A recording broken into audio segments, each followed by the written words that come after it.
Kur më keq nuk i ka pasur punët në sondazhe kancelari Friedrich Merz, edhe pse ai është me pushime dhe aktualisht nuk ka kurfar afere serioze në qeveri.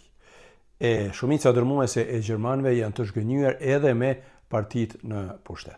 Kështu, vetëm 13% e të anketuarve në sondazhet e fundit në Gjermani kanë shprehur mendim pozitiv për kancelarin Merz, ndërsa të tjerët kanë mendim negativ.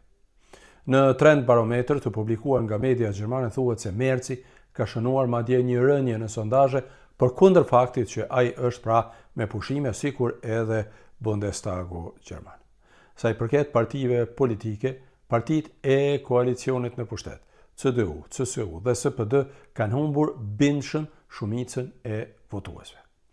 Po të mbaheshin këtë të diel zgjedhjet, partitë në pushtet do të fitonin vetëm rreth 33% e votave.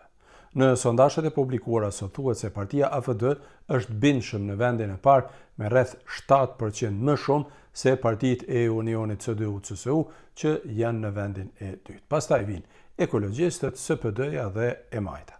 Tendenca të ngjashme me dallime të vogla tregojnë edhe sondazhet e tjera të bëra këtë ditë në Gjermani. Për kancelarin dhe për partitë në pushtet mund të jenë vendimtare edhe zgjedhjet e ardhshme në lande. Në rast të humbjeve të mëdha në zgjedhjet në lande, me siguri që sërish do të shtrohet edhe çështja e besimit ndaj vet kancelarit Friedrich Merz. Ndaj partitë në pushtet, si dhe kancelari Merz, i pret një vjesht vërtet shumë e nxehtë politike, e pesimistët thonë se mund të lëkundet edhe vet ulësja e kancelarit. Por kjo mbetet të shihet në zgjedhjet e ardhshme. Unë me siguri që do të ndjek me shumë vëmendje këto zhvillime.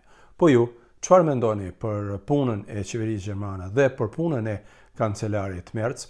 Nëse doni, më shkruani këtu në video dhe mos harroni të abonoheni në kanalet e mia dhe ta shpërndani edhe këtë video, sepse siç e thash, bëhet fjalë për punën e kancelarit, për punën e qeverisë e unë me siguri që do të ndjek me shumë vëmendje këto ngjarje. Faleminderit dhe mirupafshim.